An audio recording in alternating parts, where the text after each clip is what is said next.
I was 15, and I just had this really sinking feeling that I was about to have an uncomfortable conversation with my math teacher. "Sir," I said, "can you just explain to me, when will I ever need to figure out the height of a tree based on distance and angles?" I don't think he knew what to do with me. I didn't even know. I was only 15. You know, I'm pretty sure there must be somebody out there, right, who uses trigonometry in their everyday career? I think for me, I needed something a little bit more. What I really wish was that somebody talked to me about how to have a healthy relationship with myself and with others. I still have these very vivid memories of being a little girl, and I'd hang out around the dining table. It's where all the adult conversations used to happen, and I'd want to listen into them. My mum, my aunties, and family friends, they'd be chatting away, and there were these 3 words that would pop up sometimes. I still remember them. History repeating itself. They were describing a woman in an abusive relationship, a woman who was being physically hurt by her partner. And even as a little girl, I was still able to make a really conscious decision that I would never, ever allow myself to be in a relationship with somebody who thought it was okay to abuse me. The thing is, though, I actually just didn't know how not to. And so 4 years after my uncomfortable conversation with my math teacher, I became that person. I found myself having to ask for permission to hang out with my friends, being told what to wear. I remember feeling like I wouldn't amount to much. And then there were those words, "No one will ever love you the way that I love you." For 4 years of my life, I believed this to be true. My only boundary in a relationship was that if things even got slightly physical, that would be my cue to go. And 4 years into this relationship, you can probably guess what happened. That was my line, and this person had crossed it, and I knew I had to go, so I left. It was about a year or so later, I decided as a bit of a treat to myself, I'd go on my first ever overseas holiday. So I booked in a 10-day trip on a tropical island, and I went there to spend that time alone. While I was waiting for the plane, I stumbled across this article on Facebook. And I'm reading through it, and it's literally describing the things that I experienced in this relationship. And then it used these words, mental and emotional abuse. I had never heard of it before. I didn't question why my money was used to pay for all the household bills and expenses while my partner had money to spend on alcohol. I didn't question those subtle hints to stay at home while my partner stayed out partying all night and often forgot to let me know. I didn't even question the things that I read or that I saw on his cell phone because in my mind, I was in a healthy relationship. Up until that point, things had not been physical. And in that moment, reading that article, I realized history had repeated itself. And it wasn't because of one thing, it had happened right the way through. I was educated by Facebook, but not a human being. So you could probably imagine when I finally got to that island, the first few days there, I just had no choice but to really soften. To soften into the discomfort of what had happened to me. I was so angry.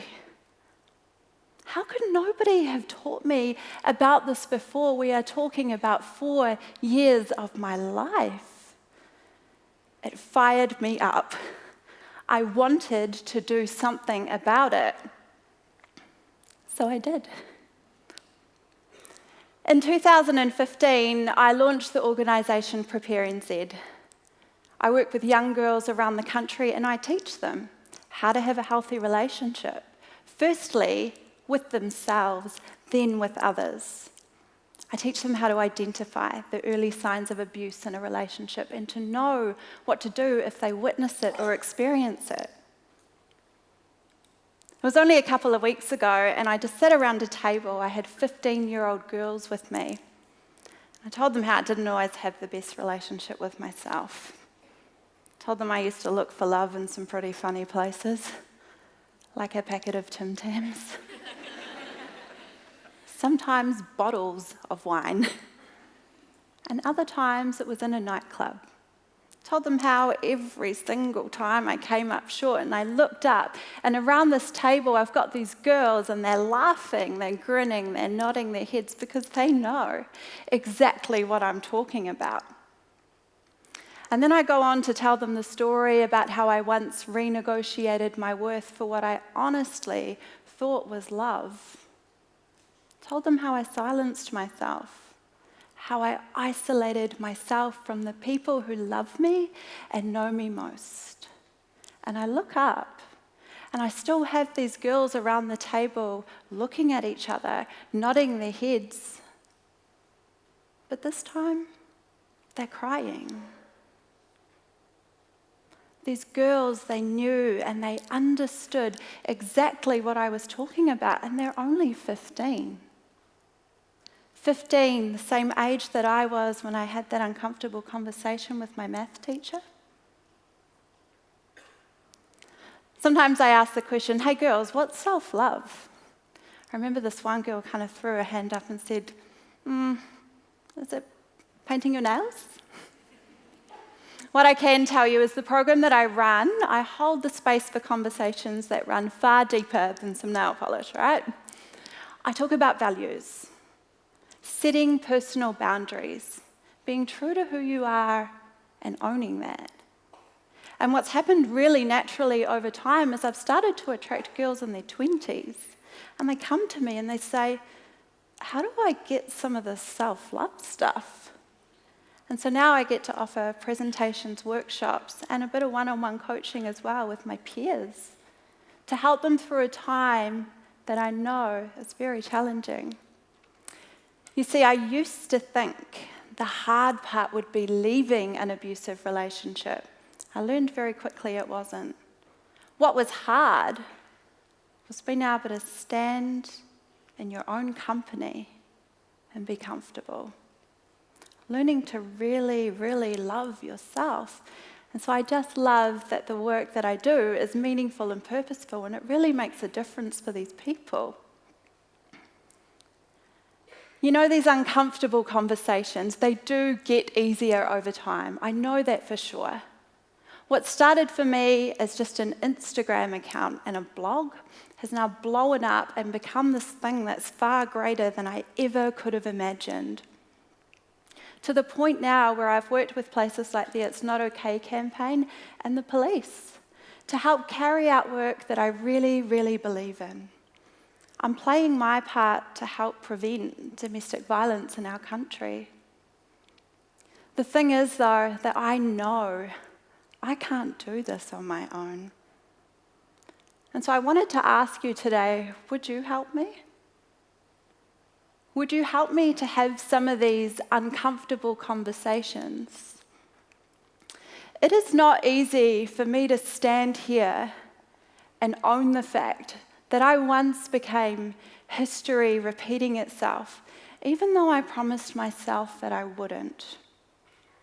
But I do it. and I do it because I get to see firsthand the difference that it makes in people's lives. So whether you are an uncle or a brother, a sister or an auntie, mum or dad, maybe you're a friend or a colleague.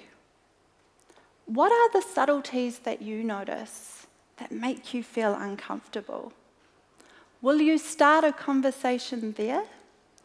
Maybe it sounds like, babe, I noticed you had to ask for permission to come out with us tonight. Are you okay with that?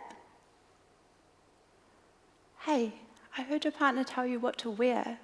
How does that make you feel? Would you soften into the discomfort of the conversations that really matter? I have this funny feeling that in the room today there might be somebody who can't quite see the opportunity we have here to change things. And so I'm just going to wrap up with a story. Back in 2015, when I was setting up Prepair, I got out into the streets of Wellington. I took my camera and my notepad and I asked people the question, if you could give your younger self one piece of relationship advice, what would that be? And I remember I was walking down Cuba Street. There were these 3 guys standing up against the wall, and in all honesty, they probably weren't the type of guys I'd typically feel comfortable walking up to and starting a conversation. They were big guys. They had their high-vis gear on, and one of them had this gang-affiliated tattoo up his neck. But I went over, and I asked him the question. And then the man with the tattoo up his neck, he started to speak. He said, balance. I'd talk about balance. The difference between give and take. He said, I wasn't always good at that giving part. Told me the story about how he used to be an abuser. And then I watched him as he lifted his hands, and I could see this pink nail polish on his fingers. Do you know what he said to me? He told me that this was his daily reminder to soften. So if you couldn't see the opportunity before, look, I'm going to ask you one more time. Will you soften?